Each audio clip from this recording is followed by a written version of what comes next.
Hello, everyone who's joining. Thanks for spending your lunch hour with us. Great. Just gonna wait a few seconds as people join.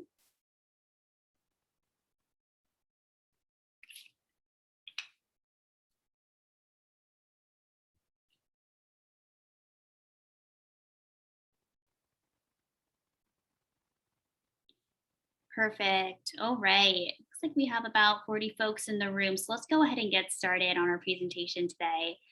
Good morning, everyone, and thanks for joining the 12th Annual Seek Forum's 5th lunch event, Local Government Electrification, Opportunities and Challenges, featuring Energy Solutions, the City of Berkeley, and East Bay Community Energy. This year's forum is funded and sponsored by 3C-REN, Bay-REN, SoCal-REN, along with Terra Verde Energy, the Energy Coalition, and TRC. Huge shout out to our sponsors for helping us with the planning efforts for this year's forum. And then I also want to give another shout out to our promotional partners who have helped us tremendously with outreach so that you all can have access to each other, and hopefully some of these folks brought you into the room today. And I also want to go over some housekeeping. So this session is scheduled as a meeting, so it looks a little bit different than a traditional webinar. So please do keep yourself muted so that we can hear our speakers properly. And if you do want to speak up, please use the raise hand option. We will be going through some interactive portions through this session, so we encourage you to use that function when the time comes. And we also encourage you to use the chat box to introduce yourself, or if you have any questions throughout, please do use the chat box feature for those. And then if you have any tech issues you're dealing with, please do reach out to me, Serena Soar, or our other Seek staff on the line, Gabriella and Kelsey. All right, so now I'd like to pass it on to our moderator for this event, Benjamin Zank, who is an engineer at Energy Solutions. Thanks for joining us, Benny. Yeah, thanks, Serena, and welcome everyone to this session on local government electrification. So again, my name is Benny Zank. I'm an engineer with Energy Solutions, and I work on the Empower Procurement Program, which is a CEC, California Energy Commission funded project. On the panel today, we'll have my colleague Renee LaFrance, who's also with the Empower Procurement Program.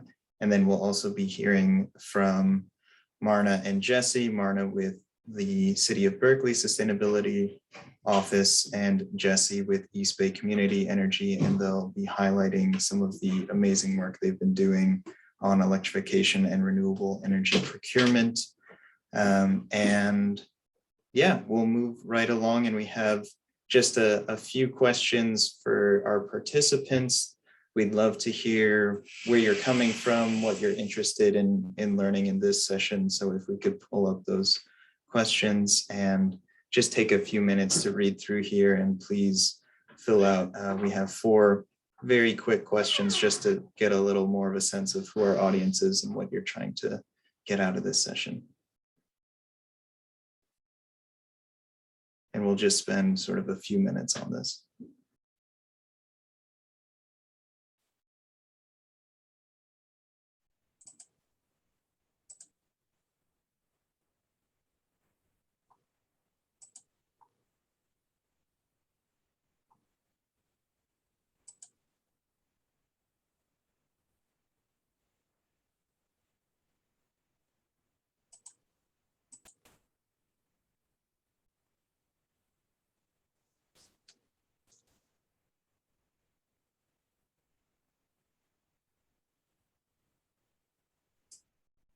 And as folks continue to join, please just spend a minute or two filling out the audience poll questions so we can figure out where people are from and what you're looking to get out of this session. And we'll be starting shortly. If you do not have an option there that reflects where you're coming from or what you work in, please just put your response in the chat for us.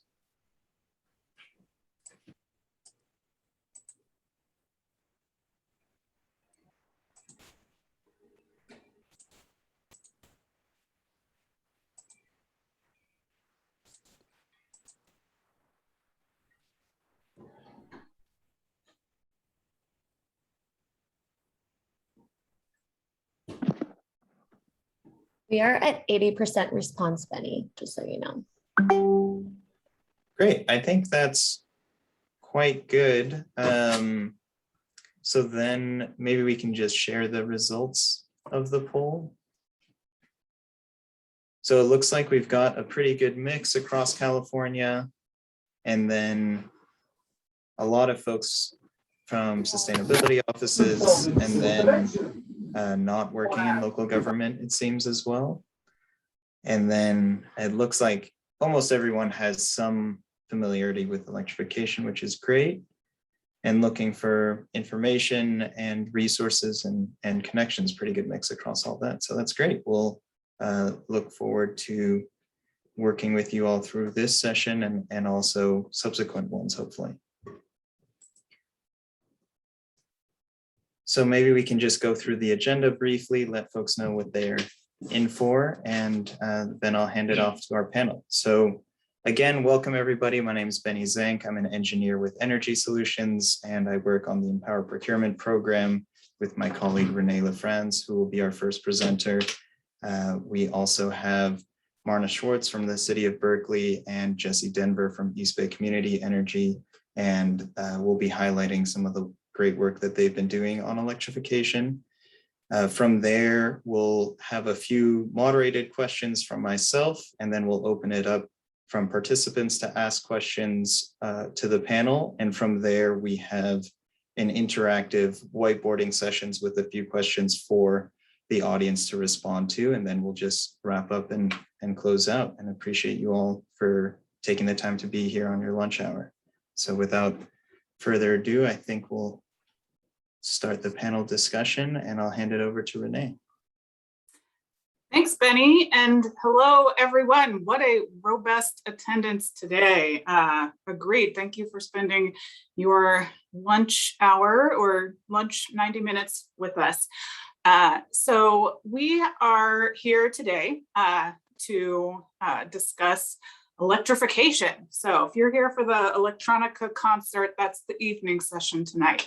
But in all seriousness, electrification is one of the most cost-effective ways to reduce greenhouse gas emissions. It's a key strategy, for meeting our ambitious targets here in California. And electricity is getting cleaner every year. And renewable energy is the cheapest form of new electricity infrastructure. So, in that poll, it looked like a lot of us have are somewhat familiar with it or very familiar. I saw one person who's new. Welcome to that person who's learning about electrification today. There's a lot of opportunity, and you'll get tips, tricks, some great case studies from my co-panelists to learn more about what this could mean for you and your city, or whatever type of organization where you work. As far as when is the best time to consider fuel switching or electrification, it's really during replacement projects. And so that's something we'd like to dig in perhaps during the interactive part of today's session about, how to model that strategic planning process, the time horizon. It might not be right for your projects in your queue for this year or in 5 years. It's really when when makes sense for your institution. So we're hoping to look at ways to model your strategic planning process, and we have some resources for you. So that's a little bit about why we're here, why electrification. It's a hot topic right now. Next slide. So the procurement, Benny mentioned that we are representing a program called Empower Procurement, where we're with an organization, Benny and I are with an organization called Energy Solutions based in Oakland, California. Empower Procurement is a program funded by the California Energy Commission to analyze and troubleshoot barriers to procuring DERS technology, distributed energy resources. And it's worth highlighting in this graphic here on the left, the opportunity that purchasing plays in a more upstream fashion than the operations you often think about as far as reducing greenhouse gas emissions. Purchasing is a little more than half, 55%. If you click forward, many of us here today, we may have some official procurement officers with procurement in their title, but that is really not always the case. Like we think of the sustainability profession, procurement isn't always in someone's job title, but it can be in your job description or what you do on a daily basis. And there's various ways that procurement touches, your organization or pathways, whether it be through energy efficiency purchases, fuel switching, of course, we're talking about today, IT, and on the operations and maintenance side, but also on the new construction side. So there's a lot of ways to slice this. And we're eager to talk about those various ways today, especially as they pertain to fuel switching. Next slide, please. Okay, so I mentioned that we are the grateful beneficiaries of funding from the California Energy Commission. For us, this project, Empower Procurement, is a means of allowing us to understand more about how we can make a difference and impact on greenhouse gas reduction. For the participants, I should mention, are local governments, but we also work with school districts and higher education. What's in it for you? Procurement assistance. We're going to cover some of the resources later in the presentation that would be available to you through this program. Recommendations, resources, tools. We hope to learn from you today to inform tools that we develop through this research grant. And an educated seller community. We are working with people who are buyer community, like local government buyers, but also, we can all benefit from a more educated seller community. And lastly, the network. And so stay till the end because you'll have an opportunity to sign up and continue participating in the network and additional workshops like this one. Next slide, please. So the e-Buildings Procurement Initiative is one of a few initiatives that Empower Procurement has taken on. We'll be focusing on it today. It's worth mentioning here on the right that we've identified 6 initiatives as part of this project to tackle different types of procurement barriers, whether it be in the contracting, selecting service providers, asset management, e-fleets, and e-buildings really is, a catch-all of all of these factors of procurement. And so we're really excited. It's the newest initiative joining the bunch. And we consider today the launch of this new initiative.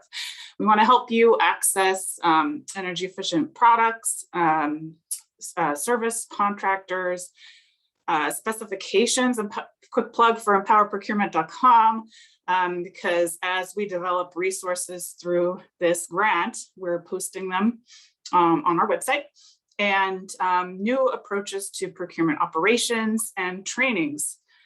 Today, we'll be doing an interactive portion, and in future workshops, trainings and resources are a main feature of what we can offer. Next slide, please.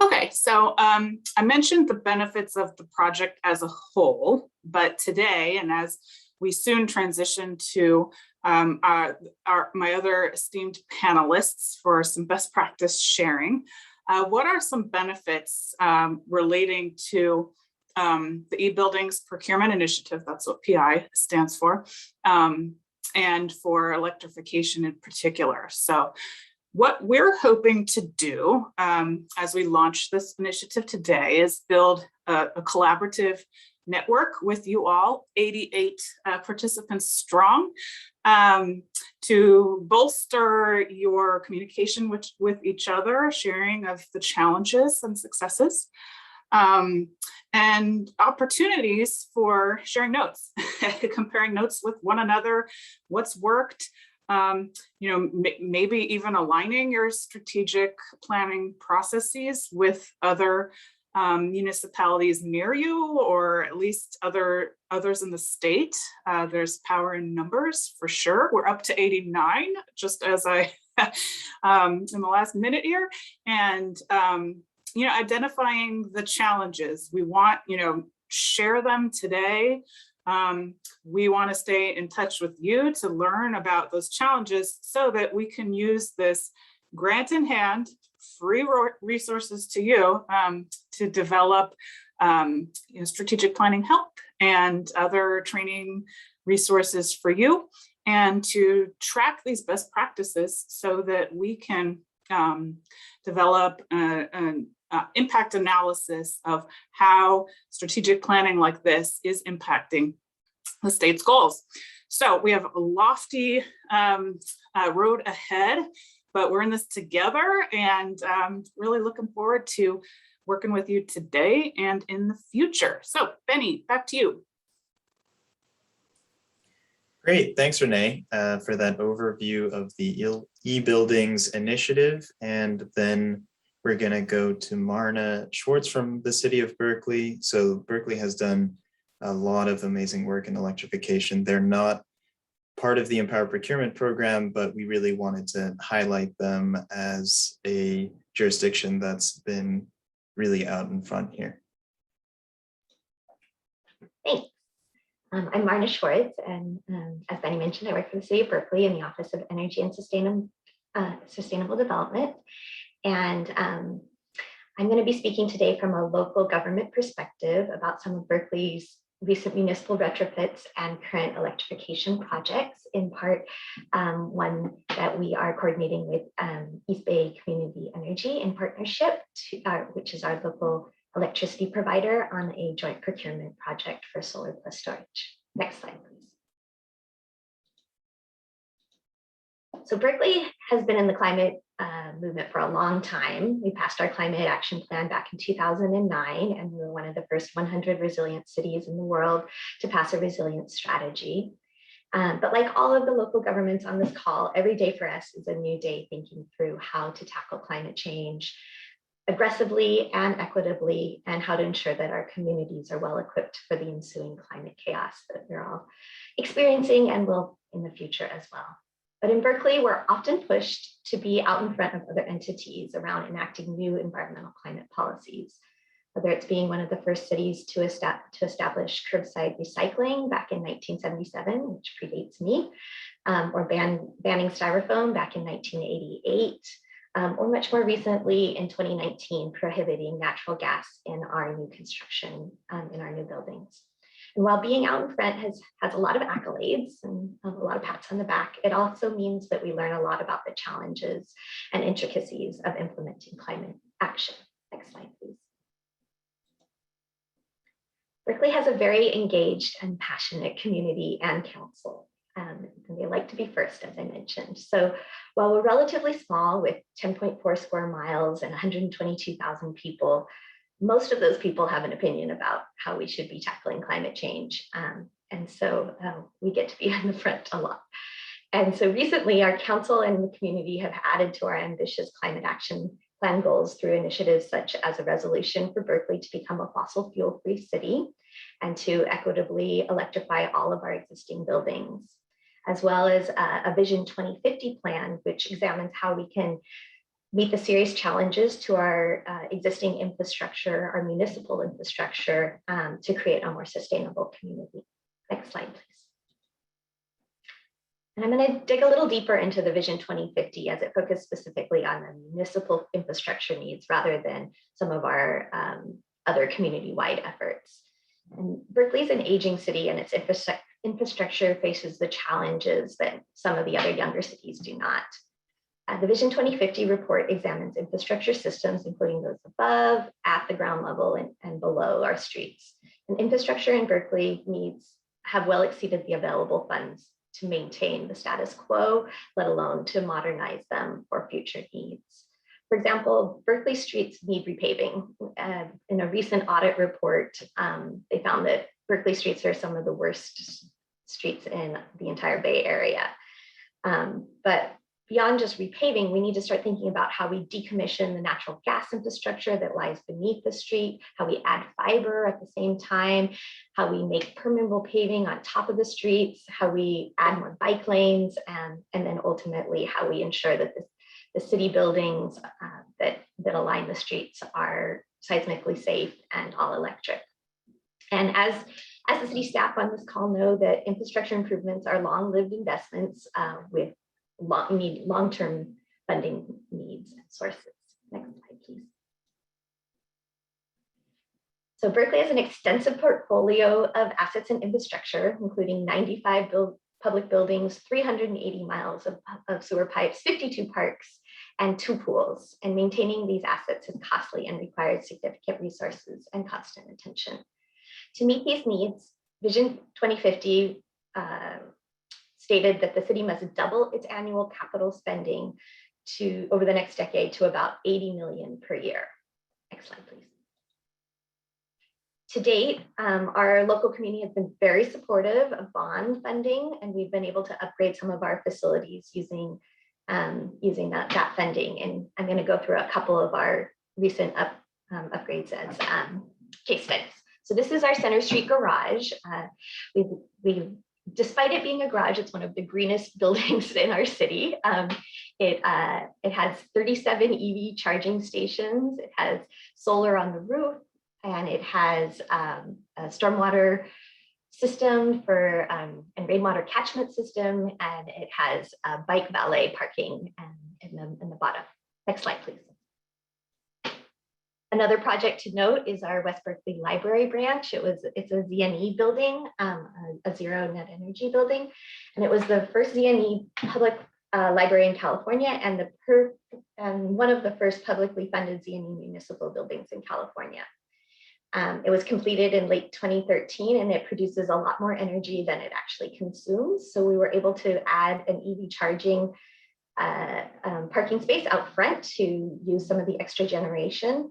And it has really clever daylighting and ventilation systems that includes a wind chimney that provides cross ventilation that eliminates street noise because it's on kind of a busy street, and allows it to respond to changing light temperature and climate controls through some smart controls. Next slide, please.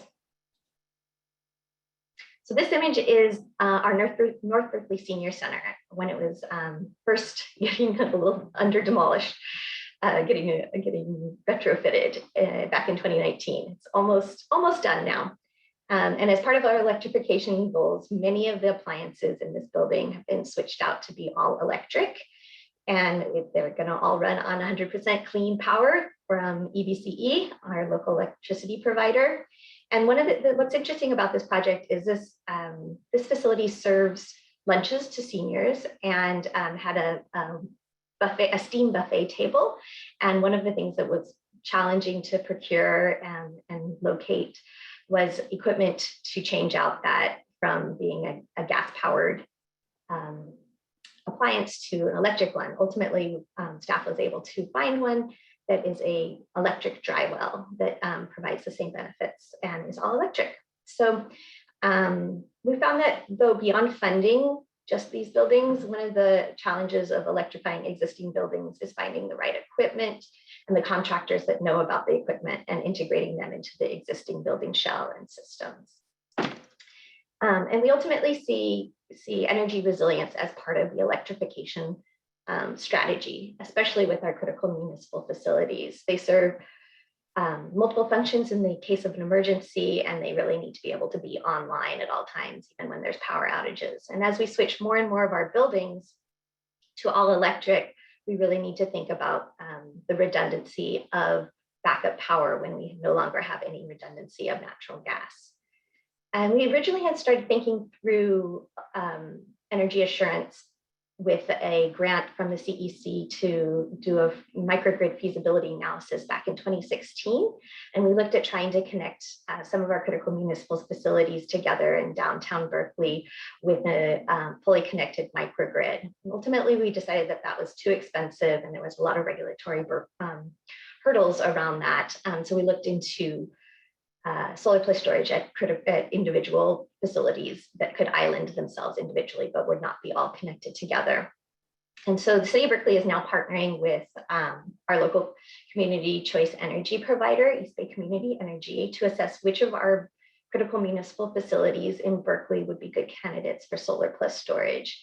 EBCE is leading this innovative PPA procurement with us and a couple of their other cities in the jurisdiction, and they're pooling our facilities with a couple other cities and providing technical assistance, analysis, helping us structure the PPA and manage the project. So we're really excited to be partnering with EBCE to help us through this innovative procurement. And with that, I'll turn it over to Jesse, who will talk about that partnership. Thanks so much. Great. Thanks so much, Marna. Next slide, please. So as Marna mentioned, East Bay Community Energy is the load serving entity in Alameda County and the city of Tracy in neighboring San Joaquin County. We are a joint power authority of Alameda County that was actually created in 2016 by all the cities in Alameda County and the county itself. Just last year, the city of Tracy and San Joaquin County and 3 additional cities in Alameda County joined the Joint Power Authority, but we are structured as a not-for-profit public agency. And again, we are the public power provider. We procure electricity and deliver that to our residential, commercial, industrial, and public sector customers through PG&Es or the investor-owned utilities, wires and poles. And in 2019, we received a grant from the Air District to assess all of the critical municipal facilities in our service territory to see what the potential was for solar and storage to enhance resilience at these facilities. And these facilities are facilities through local hazard mitigation plans or other city planning documents that have been identified as serving the community in time of emergency. And in the Bay Area, historically, that's a major earthquake, but more recently, we all know that PSPS events certainly impact electricity reliability, and there is a need to ensure that these facilities have backup power to serve the community in time of these types of disasters and emergencies. So EBCE, essentially, we assessed over 300 facilities across our service territory with all of our member Joint Power Authority local government partners, including the city of Berkeley. And this took some time. So first we had to pull together the portfolio, and again, connecting with our sustainability staff across each of the cities, they delivered to us lists of facilities, and they had to connect internally with their interdepartmental colleagues to agree upon, what are the facilities that we really want to have assessed. So those were all identified by the cities and then shared with EBCE. We had a consultant team who then assessed those facilities, narrowed the portfolio of facilities down a bit based on kind of how the facilities serve the community in time of emergency, meaning were they actually too far for somebody to walk to, for example, from their home to go to a community center that is a designated shelter, or a library that enables them to communicate with their family members via Facebook to let them know that they're okay if there was a disaster. So we rank these facilities based on hazard scores, service scores, and a few other attributes to narrow this large portfolio. Then we actually size the solar and storage systems to meet the critical loads at these facilities. And so we're not trying to provide backup power to serve the entire facility as if the facility is operating normally on a daily basis. We really are looking at what those critical loads are. And then we have most recently kind of been assessing the economics of the facilities and the solar and storage systems to determine how do we pull together for each of our cities an economic or cost-effective portfolio of sites. And in order to make a cost-effective portfolio, we determined that we needed to integrate some solar-only sites into the portfolio. The nature of solar and storage together, because of the maturity of the storage industry, is that solar and storage together are always going to cost more than standalone solar. And so we had to add some non-critical facilities to each city's portfolio so that we had a lot of solar integrated with the solar and storage sites to really create that cost-effective portfolio. And EBCE is acting kind of as the central organizing body for this effort across all of our service territory, our JPA member jurisdictions, because that is kind of our expertise is procurement, and being the project manager really enables that centralized organization of what is a massive project that really is going to be able to deliver solar and storage systems at scale.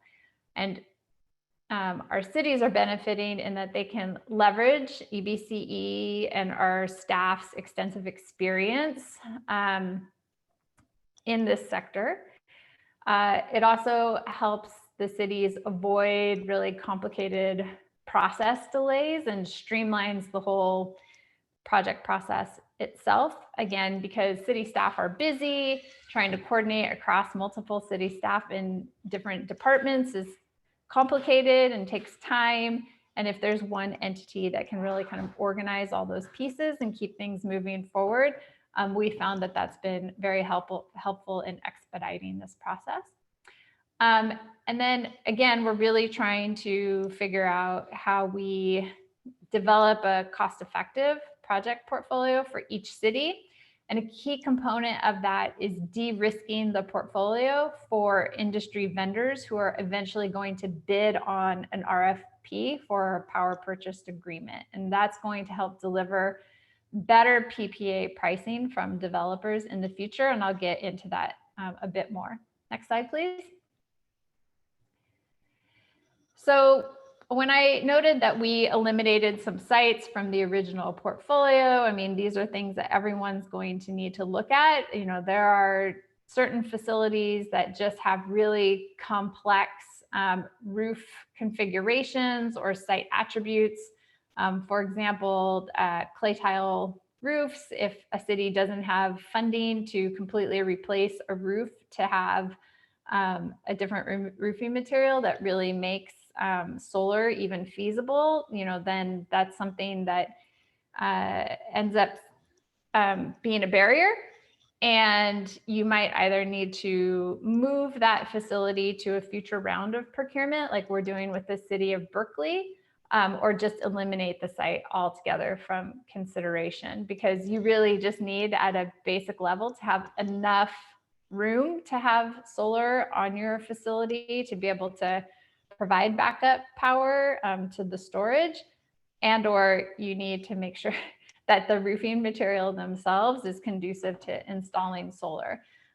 We also, you know, obviously looked at some shading issues, and so there are just some basic things that eliminate critical facilities from being able to install solar and storage. Next slide, please.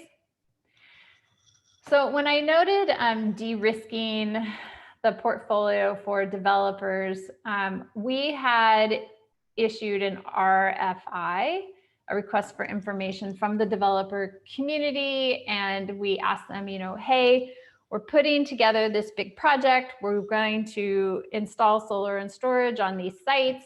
What would be most helpful to you, industry, for EBCE to do that hasn't been done before. And what they told us was, we put a lot of work into assessing sites and bidding on projects when cities issue RFPs for solar power purchase agreements. And what ends up happening down the line after they've been selected by a city is that the sites fall out of the portfolio. Well, they've already bid a price up front to be selected for that project.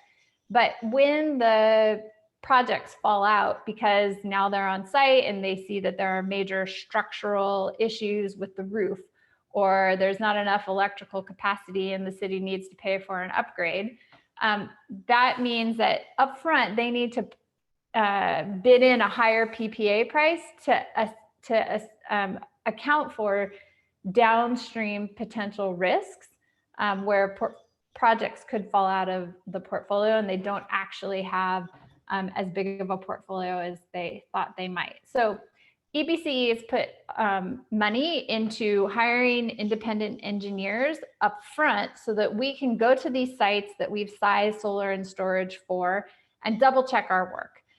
Make sure that there are no roofing or structural issues, and make sure that each of the sites actually have enough electrical capacity to be able to manage the size solar and storage system that we've sized for these sites. And in doing that, it's going to help us refine the portfolio further so that when EBCE issues the request for proposals for vendor services to install these systems through a power purchase agreement, the portfolio itself is de-risked. And so the developers can have assurance that the sites are not going to fall out of the portfolio down the line, and that we've really done all this upfront homework. And this is way different than has a different process than has been done before. And next slide, please. And this is my last slide. What's also different about this process, and is something for others to consider, and we'll let you know how this goes because we're the first ones to do this, is that EBCE has actually developed a standard PPA between us and the city and between us and the developer. The city will not sign a power purchase agreement with the developer. EBCE is sitting in the middle of this, and that is theoretically going to make things less complicated for the city and for the developer. And we have a reconciliation process that we'll put into place for the PPA payment that we're making with the city, who is our electricity customer. So again, a lot of work and time and effort and investment has gone into this process, which will be the first of its kind. And so we'll certainly keep folks updated on how this progresses, but we aim to issue the RFP for the power purchase agreement and vendor services to actually deploy these systems later this fall. And then we'll negotiate those contracts into Q1 and Q2 of next year, with the hopes that, around this time and into the fall of 2022, we'll actually be building projects across our first 4 portfolio cities, which includes Berkeley, Fremont, San Leandro, and Hayward. So with that, I'll turn it over to Benny. Great, thanks so much, Jesse, and thanks, Marna, for going over those specific case studies a bit. I have a few questions for both of you to go over, and then we'll take a couple from the audience as well. So the first one, we'll start with Marna, is what unexpected challenges did you face in the energy resilience planning process? You spoke a bit to finding the electric appliances that would replace the gas ones. Were there other challenges? And are there other, could you speak a bit more to how you solved that? Sure. I would say that one of the challenges is working through all the coordination with internally with city staff. It's wonderful to have EBCE as our partner, and they're doing a lot of the heavy lifting on that side, but it's still, it's still challenging even within a city to get all the right people to sign off. All of these buildings belong to the different departments, and so you have to work together with everybody. I think there was a question in the chat about did we work with our emergency services folks, and I said yes, we did. That was one of our first steps, was to decide which buildings were possible and were considered critical municipal facilities. I'd also say there's sort of a chicken and an egg with solar and storage and electrification. So as much as we want to do the solar and storage right now, because we have this opportunity, we also want to do electrification work as well, but maybe don't have all the funding right now. But once you size for solar, it's a little bit hard to go back to figure out the electrification. So I think, trying to figure out this sort of master planning level work in cities is always a challenge. And then I would just say that each building is really unique, and you come across, as Jesse noted, with the different roofs and whatnot, you come across a lot of different issues when you start digging into the individual buildings to see what's been done in the past and what still needs to be done, and what will work. And if I can chime in, I think all the panelists have now pointed out, and as you all in the audience know, it's really hard to convene all the right people for complicated projects like PPA and like electrification. You really have to, one of your first steps in your strategic planning process is to identify the right decision makers and stakeholders who need to be at that table, because if you're missing one key decision maker, it might delay your planning process. And so that's one tip I wanted to share is, identifying the right people. It seems obvious, but that's one of your first, kickoff activities. And, it's an important one, because you need to know who's doing the convening and who should be at the table. And as Jesse mentioned, it can be beneficial to have a consultant or an identified key champion from within your city who's identified as that convener in that convener role.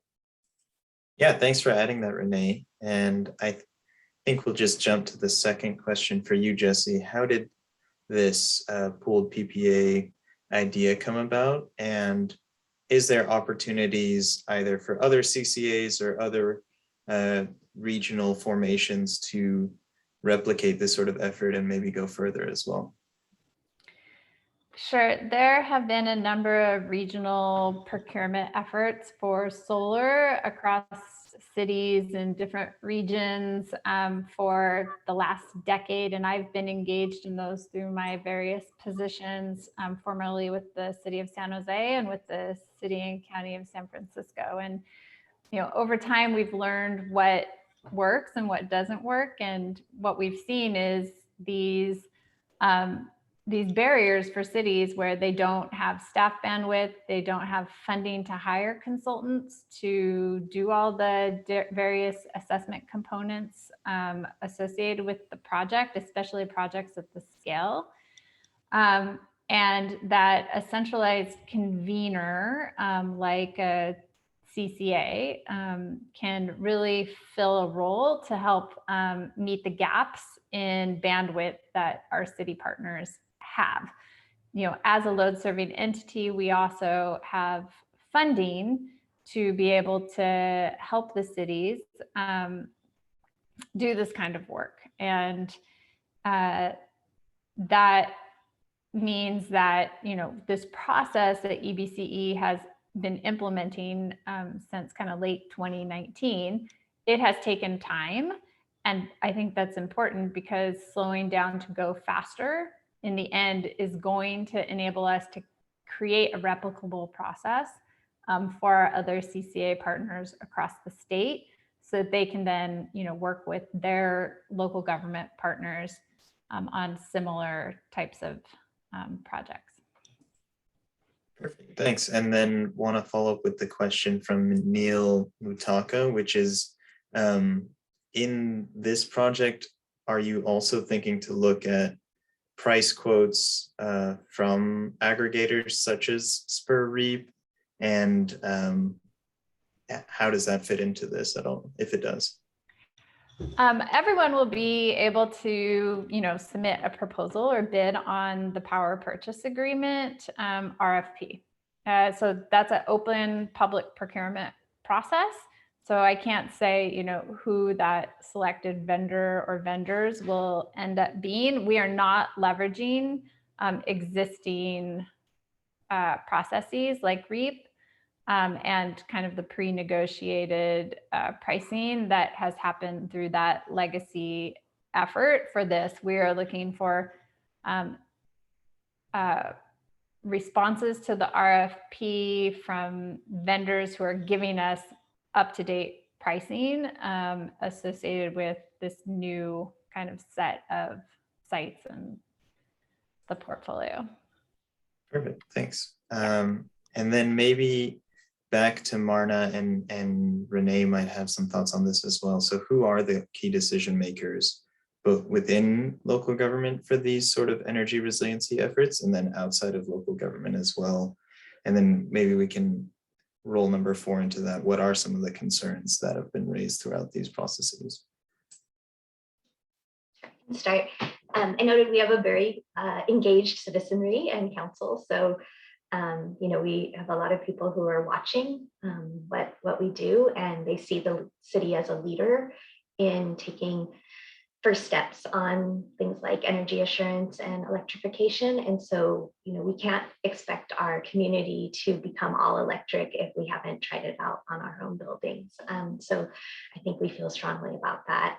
Within our government community, within our staff, we definitely have had to work across all the different departments. These buildings for the joint procurement with EBCE are in fire department, the police department, the libraries. We looked at mental health, HHCS.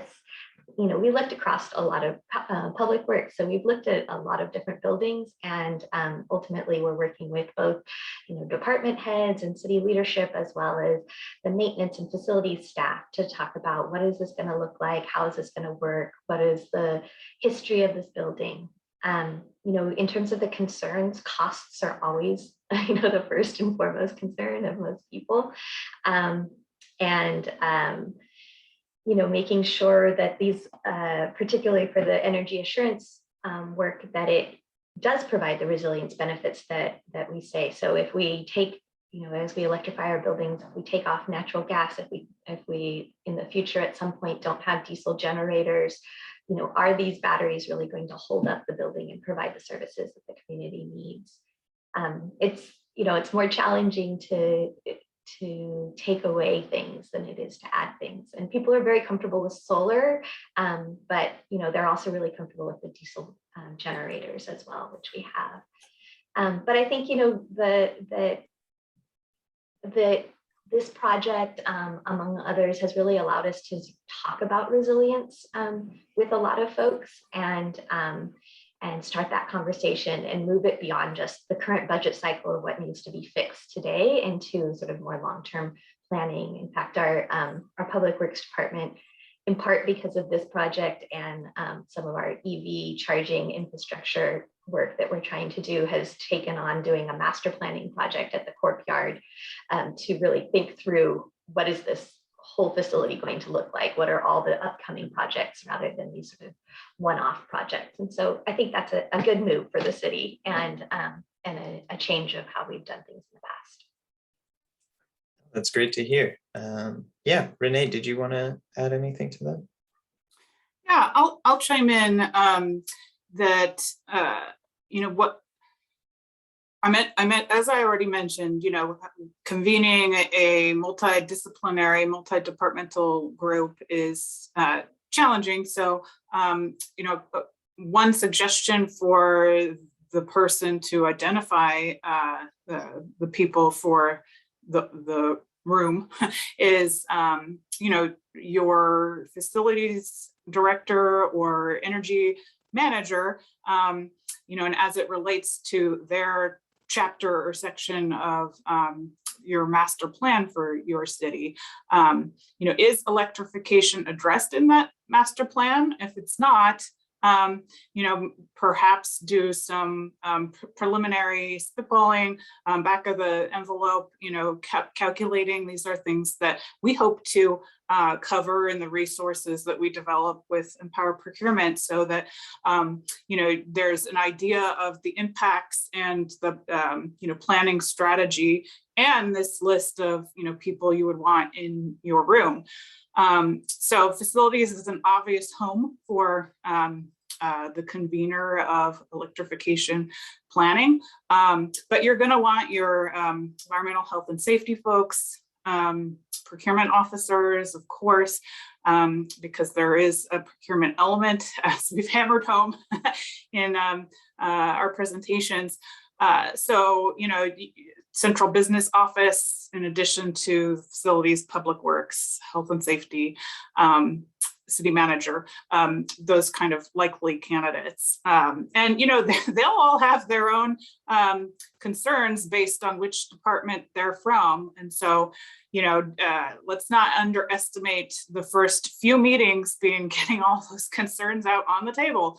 What concerns about electrification, when it should happen, the controversial nature perhaps of the topic, and that sort of thing.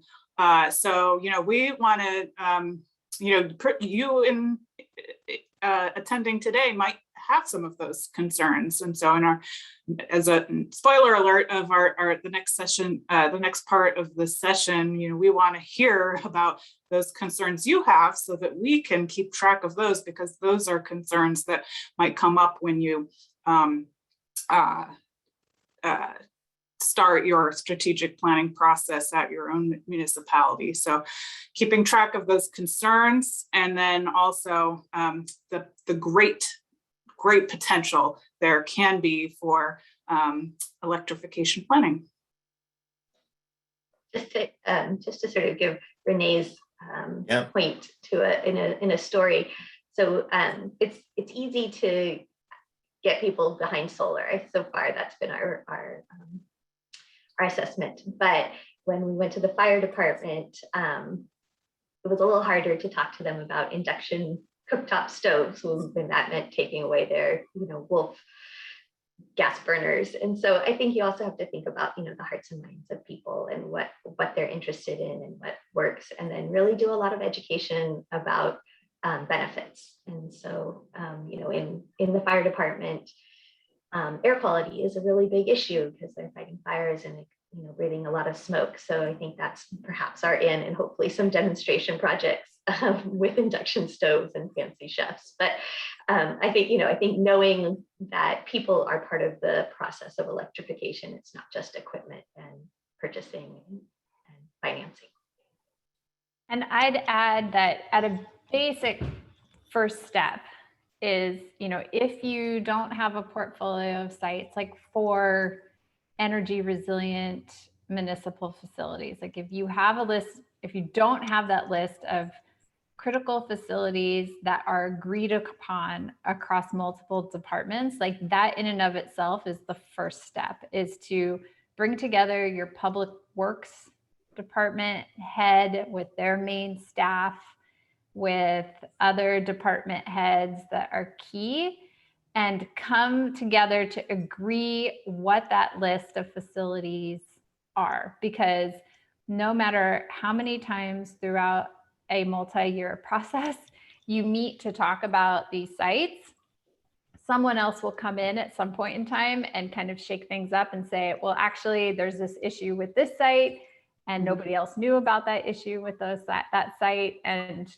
things change. So I can't emphasize enough how important it is to meet with upper level leadership from day one to get consensus on what the sites are that you all want to be focused on, and that you meet frequently and kind of reassess those sites over and over to make sure that people are bought into the process from the very beginning, so that when you actually end up, a year or two down the road, moving forward with the projects in a way that's actually getting equipment on the roof and on the ground, everyone understands exactly what's happening. And I know somebody mentioned the city manager's office being involved, the budget economic office, public works, fire department, Parks and Rec. Like, these are the department heads and staff that need to be involved from the very beginning. And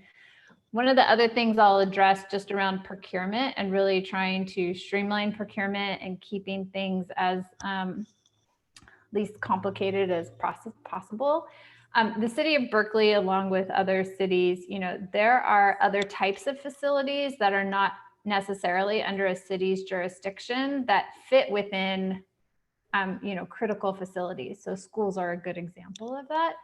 However, when you are doing a major procurement effort like this, it's very complicated to contract with a school district and the city under the same power purchase agreement. And the schools and the cities are also going to have very different timelines associated with how and when projects get built.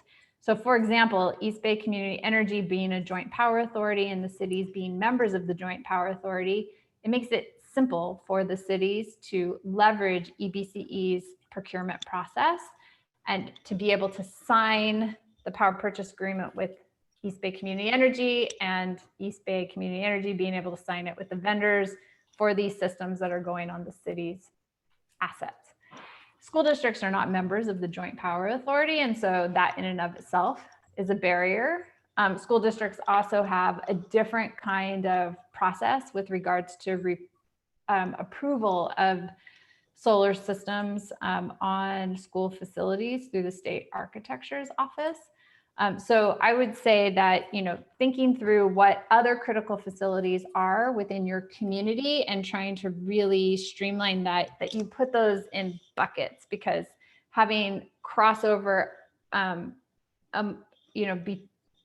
crossover among different public agencies is complicated and will complicate the process and delay the process for you. So if EBCE in the future, for example, we're going to help our school district customers, we would do an effort that was very specific to school districts. Right now, we are focused on municipal facilities, and this is our pathway to be able to see, does this process that we're putting in place, which is again, first of its kind, work?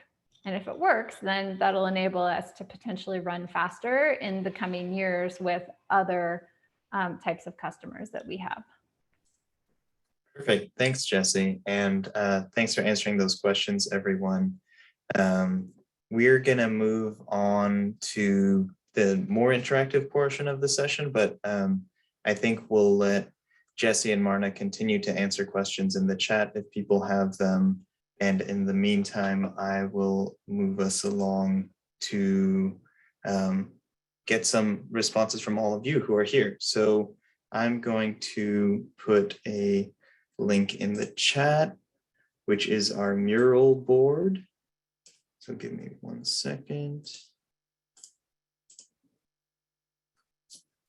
So here, this has these same questions that you see in the presentation right now.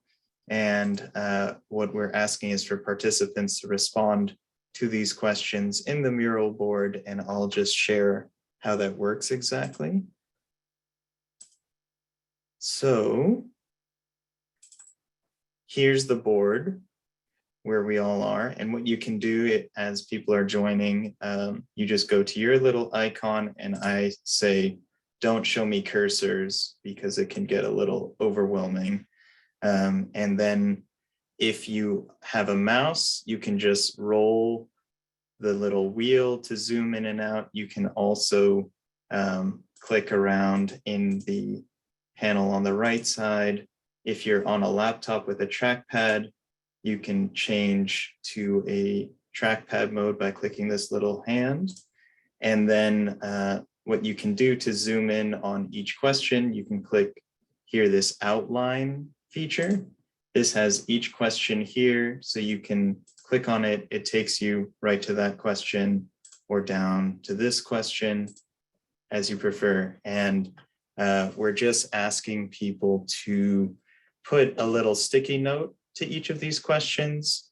To put a sticky note, you just double click and it creates a sticky note for you. You write your answer to the question, and then please also say where you're hailing from, what's your jurisdiction when you answer, so that we can have more of an idea of how things differ between different jurisdictions. And if you have any questions, please either raise your hand or put it in the chat, and we can answer that for you. So we'll spend maybe the next 10-15 minutes on this, and I'll go ahead and sort of summarize what people are writing up, and also ask people to expand a bit and speak to how they've answered these questions if you feel comfortable.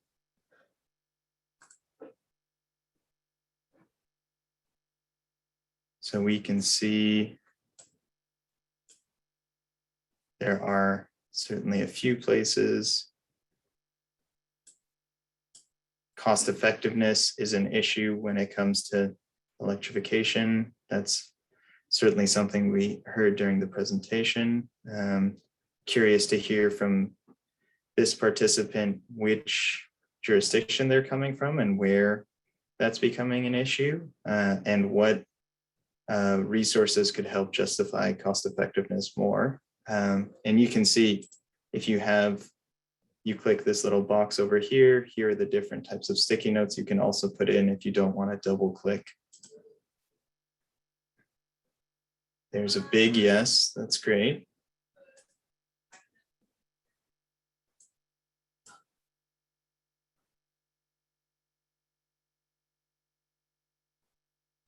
Value of resiliency isn't high enough to make storage work.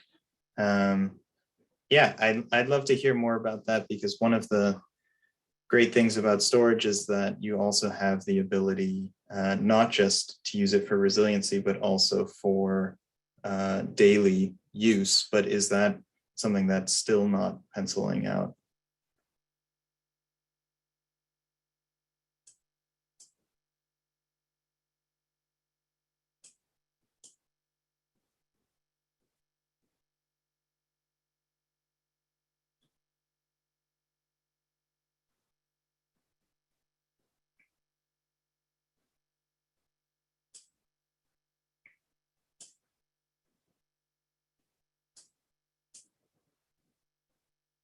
Seeing a lot of yeses. If people can add where they're coming from, like City of Watsonville, that would be really helpful. Also curious who the no's are.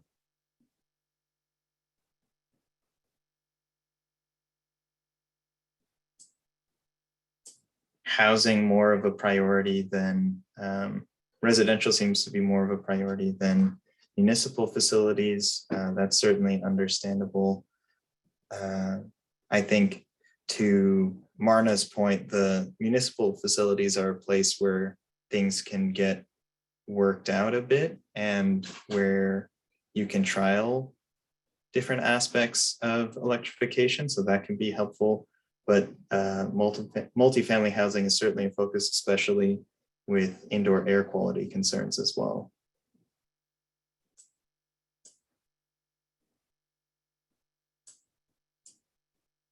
Let's see.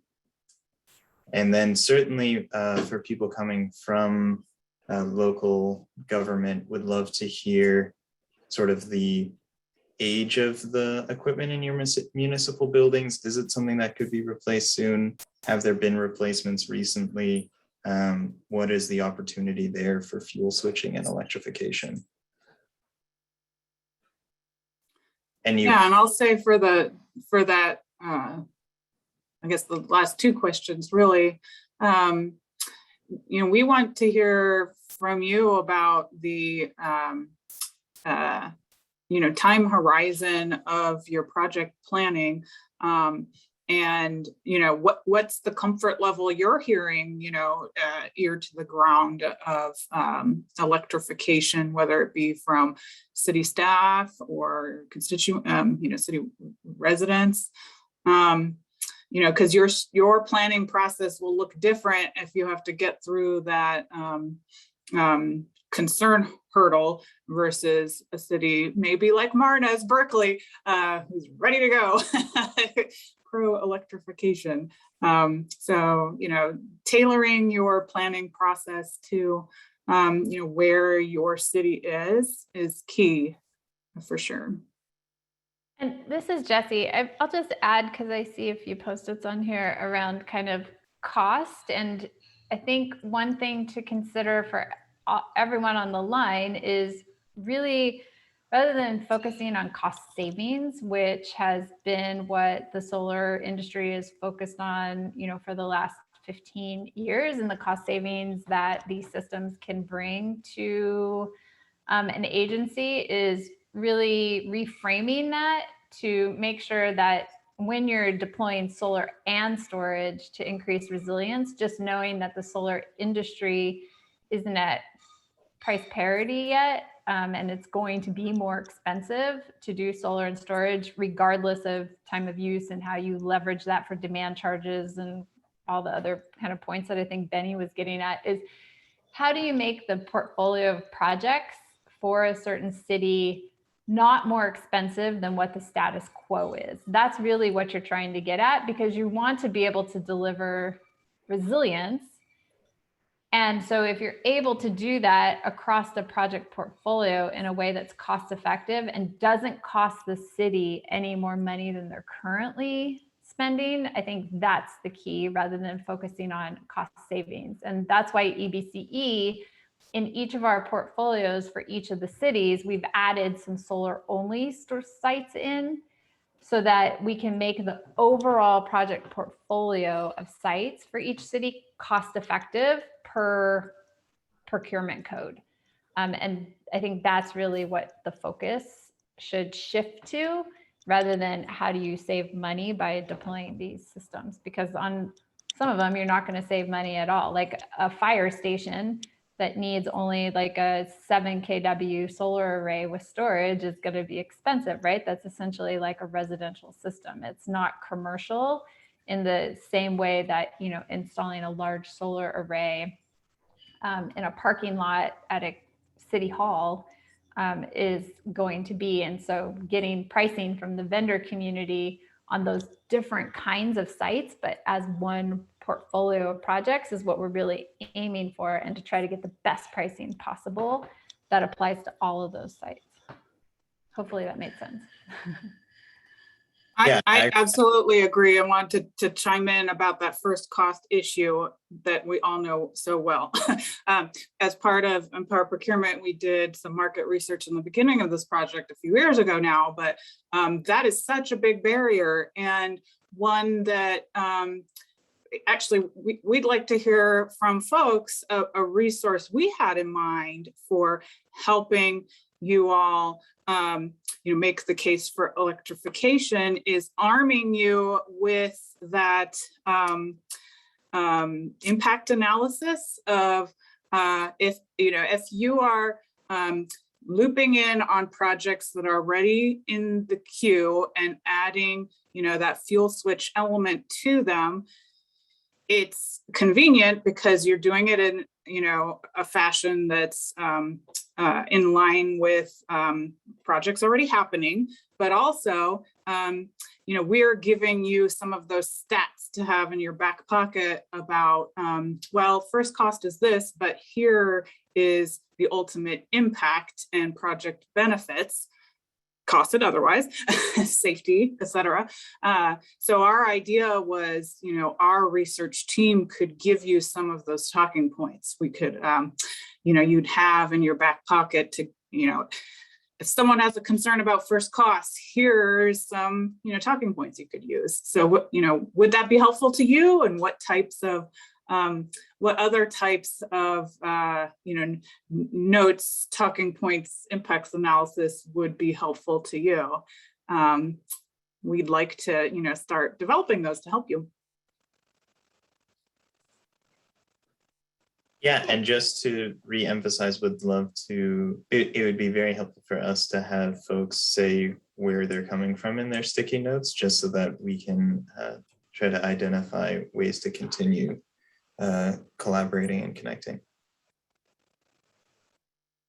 Penny, I was just going to add, this is Marna, that there's in part to the time horizon deferred maintenance question, but sort of just in general as well.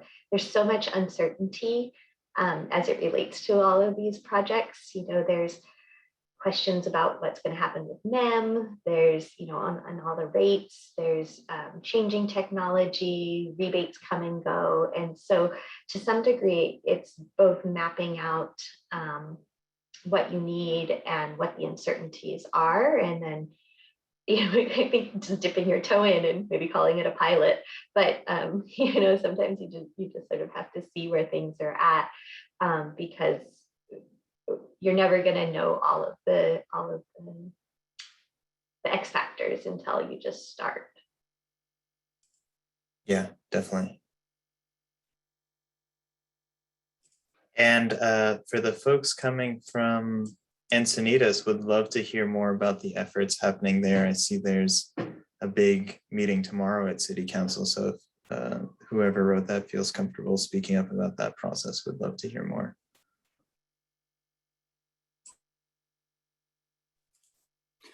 We love hearing about reach codes here at Energy Solutions. Yeah, I can. This is Crystal Nahara from the city of Encinitas. I can share on that. We're taking a pretty comprehensive reach code to our council that's going to adopt various requirements that's going to basically get us to accomplish 5 of our climate action plan measures all in one fell swoop. And one of them is building electrification. And for that one, it's kind of framed as an all electric requirement for new construction, but then there's a few exceptions that are currently built in. We'll see if those remain. We've had several advocates want some of those exceptions to be removed. So right now we've got exceptions for cooking appliance, and for residential, we've got exceptions for cooking appliances, pool and spa heaters, and outdoor fireplaces. And then for multifamily, we have an exception for high-rise multifamily for water heating. And then we also have an exception for ADUs, just to promote continued increase in our housing, because that's a high need for our city as well. And then we also have an exception for restaurants who have a business-related reason to need a flame. And some various other exceptions that I think will probably stick, like for essential facilities and for significant utility upgrades. But the controversial ones are the cooking appliances, the multifamily building, and the ADUs. Those are the ones that we're getting pressure to remove. So we'll see where it goes. Great, very exciting. Thanks for sharing, Crystal. Appreciate that. Of course. So we'll check the news tomorrow and see how it ends up. Yeah, tomorrow's the first reading, and then Oh, okay. second reading's on the 22nd, but I'm sure it might still be in the news. Great. And then I'm curious for who wrote these purple stickies. So it sounds like having state requirements would be helpful. There are new state requirements for 2022 with the just adopted California Building Code for prescriptive heat pumps in residential and commercial. Need more funds to support existing housing stock. That's certainly a big issue. Does the person who wrote these want to expand a little bit as well?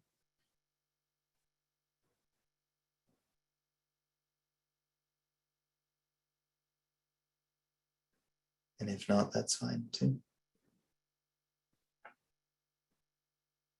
And then I see just a couple of stickies saying that electrification is not a priority in the jurisdiction.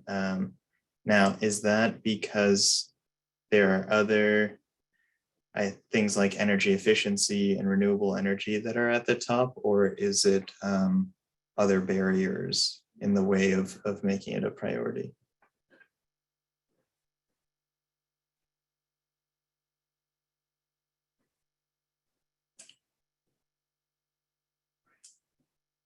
In terms of talking point and GHG reduction potentials, there are several studies that we can direct folks to. If you reach out to either Renee or myself, my email will be at the end of this presentation. Renee's already put hers in the chat.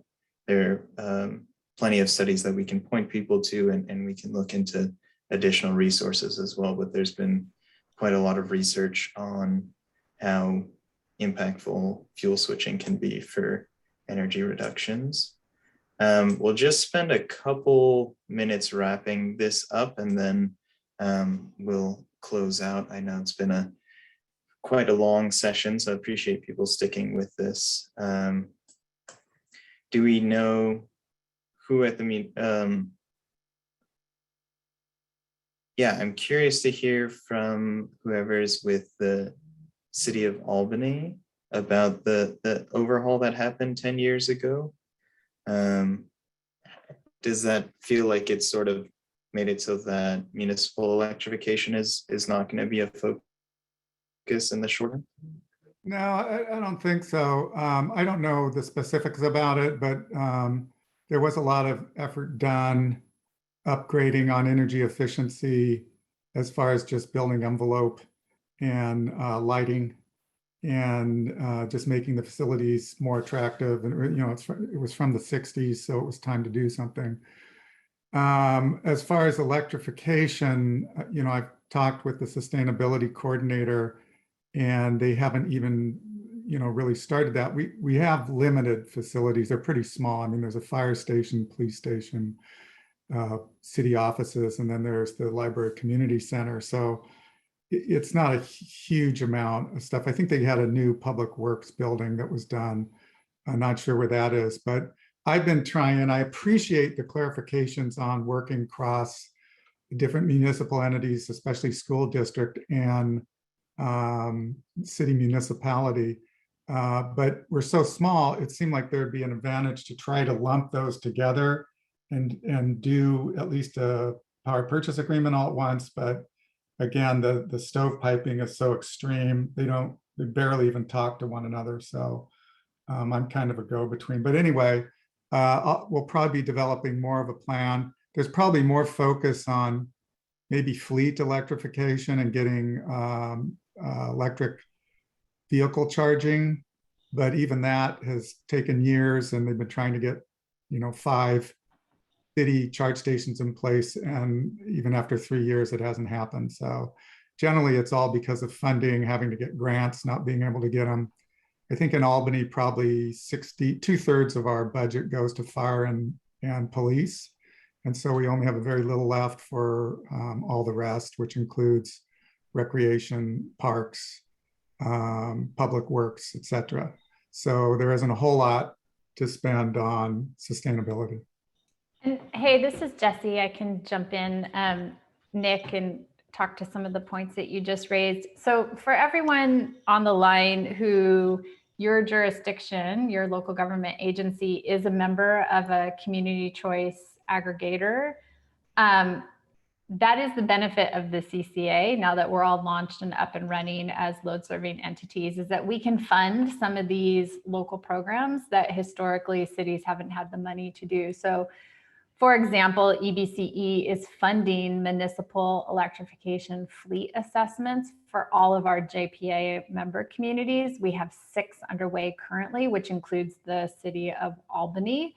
And that is producing a plan for the city on how to electrify their light duty passenger fleet vehicles by 2030, and identifying where charging infrastructure needs to go to support those fleet vehicles. EBCE is also rolling out a charging as a service product for our Joint Power Authority members, where EBCE will own and operate the charging infrastructure to support the municipal fleet vehicles, so that the cities can just focus on procuring the vehicles themselves and not have to worry about the charging infrastructure. As previously noted, City of Albany is engaged in our solar and storage project, and totally separate from public sector buildings and vehicles. is a number of CCAs have residential programs, both single family home and multifamily programs that support vehicle electrification, as well as resilience and solar and storage. So EBCE, we have a program called Resilient Home, which is a solar and storage program, has a major focus on affordable multifamily and low-income single-family homeowners. And EBCE is also rolling out a network of DC fast charging hubs throughout our service territory and starting to work with our cities on identification of municipal lots and garages that can host that infrastructure. So we're working with Marna, for example, and her team right now on that kind of a project. We have a project underway with Oakland, but again, just the benefit to communities that have a CCA is this new type of local support, leveraging local data that we have access to really start to be able to deliver local solutions at scale in a way that hasn't been able to be done before. Perfect. Thanks, Jesse. I think I'll stop sharing. Thanks everyone who participated in answering the questions on the mural board. We'll go back to the presentation just for a wrap up, and thanks for sticking with us through the session. So just to summarize, it seems like there's issues around demonstrating cost effectiveness and really emphasizing the benefits of fuel switching, of renewable energy plus storage, of electrification as a whole, and energy resiliency. So that's something that our team at Empower Procurement could certainly help provide and do research into for your local jurisdiction, and resources that we could help develop with your needs in mind. And then it seems like there are a couple additional sort of challenges when it comes to general education and an emphasis of where resources should be put and would be most useful, and whether to focus on municipal infrastructure, residential infrastructure, things of that sort.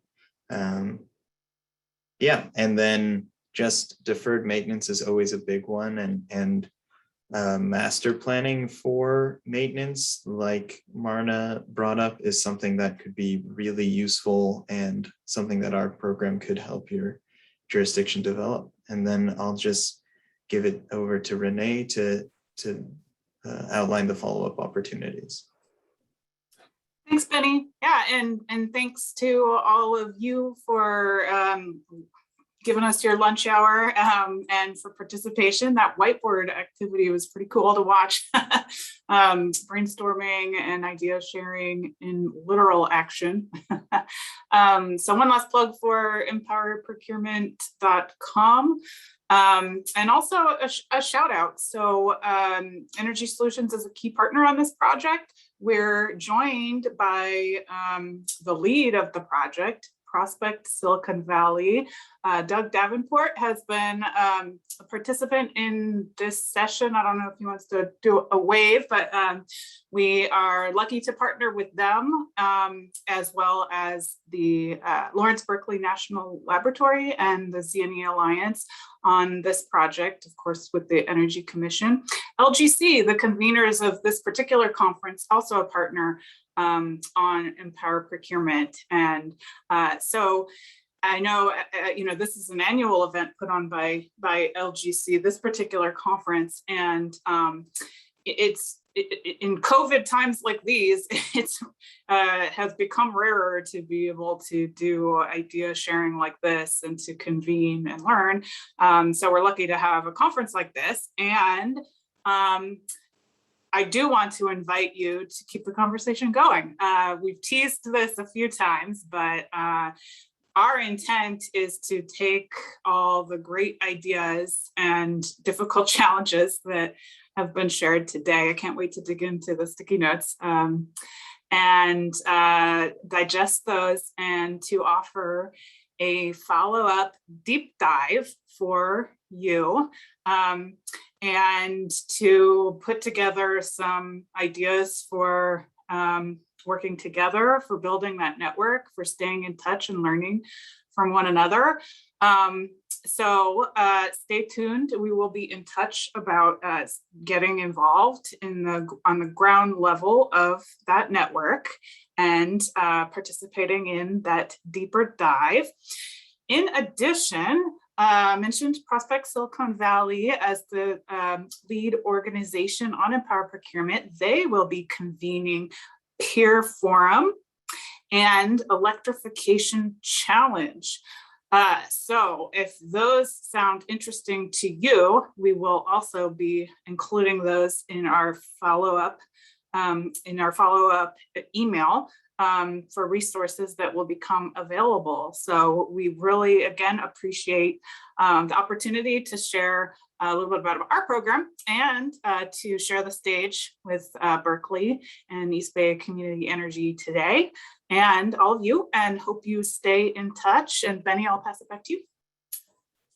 Yeah, so our last slide is just thank you again for participating. And here's my email and phone number if you do want to get in touch. That's bzank@energy-solution.com, and there's my direct line. So we can just leave that up for a minute and again, thank you so much for coming. And yeah, I don't know if Serena, you want to say anything before we end the session. Yeah, thank you. Yeah, thanks, Benny and Renee, for leading that very interactive session. Hopefully participants on the line, you enjoyed getting to workshop a little bit, with other local governments and get that support.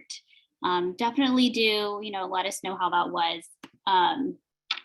Just want to give one more shout out to our sponsors, and then also plug our post-session survey, which we would love to hear back, like I said, about your experience for this session and any other session that you are attending. So Kelsey, if you could send it again, just so it's fresh in people's chat boxes. If you take the survey, you will be entered in a raffle, or you have the option to enter into a raffle to win a $50 gift card. So there's no limit to how many times you can review, the different sessions you're attending. So please do let us know what you thought. And please do also attend our additional and last sessions this week. As I mentioned earlier today, this is our last week of sessions for the forum. We'll have our closing plenary on Thursday afternoon to close us out here, and just a few more webinars leading us up to that moment. So thanks again, everyone, and thanks again to Energy Solutions and our presenters. And we'll see you hopefully at our next webinar in about an hour, and if not, tomorrow.